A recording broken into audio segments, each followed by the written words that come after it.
Hey everyone, it's me, Louie Kablooey.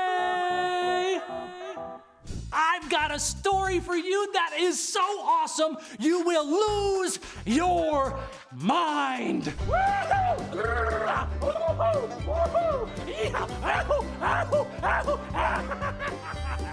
Here's what you need to know. God promised this group of people called the Israelites that they would live in the beautiful land of Canaan.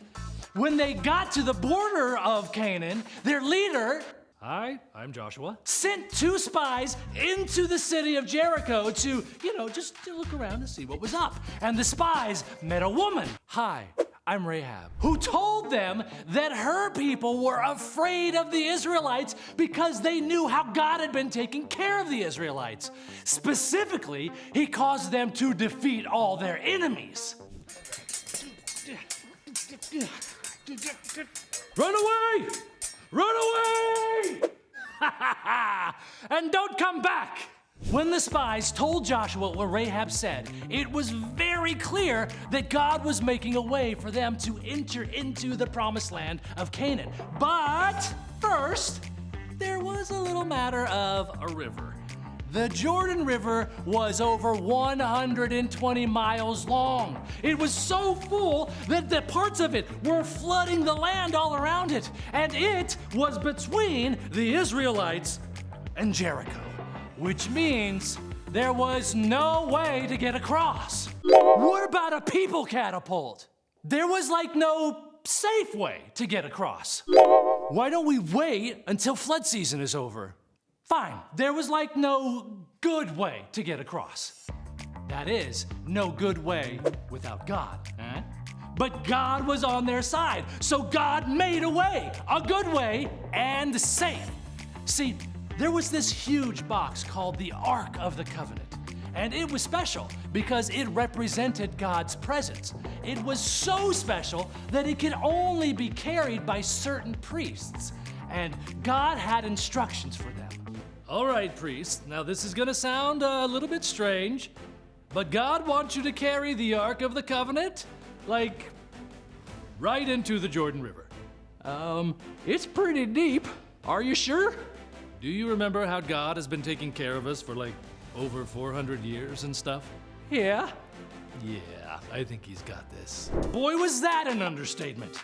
God promised that as soon as the priests, stepped foot into the river, it would part for them.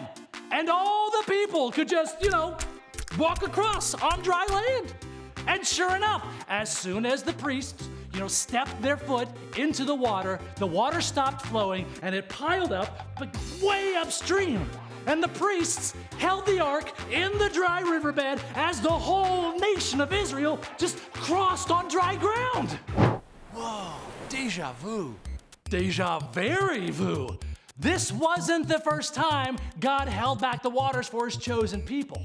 Years before, he parted the Red Sea so that their ancestors could escape slavery in Egypt. And now, he parted the waters again to lead this new generation into the land that he had promised them. Whoa! This was a big deal. So to remember what God had done, Joshua gave them another assignment.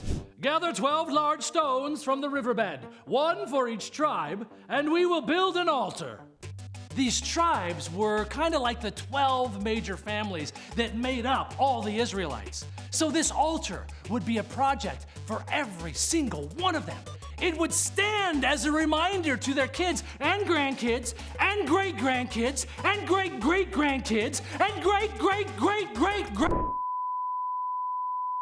You get the idea. It would be a reminder of how God led them across the Jordan River. God showed the Israelites that he was with them and that nothing could stand in his way. Phew! I love this story so much because it's a reminder for you and me that God can make a way through anything. Pretty awesome story, right? You now have permission to lose your mind.